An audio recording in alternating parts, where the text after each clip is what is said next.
Heyo mga katigangs, balik sa trabaho, balik sa oatmeal. Ito, unahin ko ito. Ito parang ano ito eh, parang hopya. Kasi yung ano niya parang hopya. Titikman natin mamaya yan.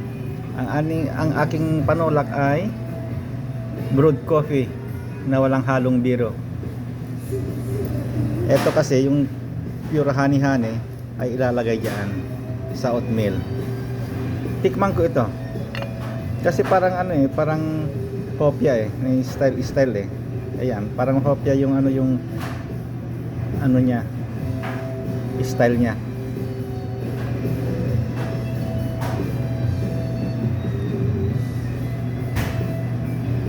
Ito yung ano ba, parang karne rin yung nasa loob.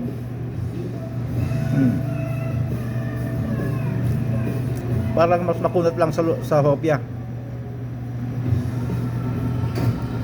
Pero karne yung yung loob. Okay. Kung ano-anong nakukuha. Kung ano-anong napipili kong kainin. Kasi maraming choices doon yung choices.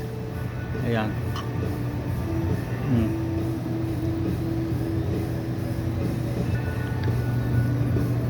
Kaya ngayon, tama yung daldalan, kainan na. Bye bye.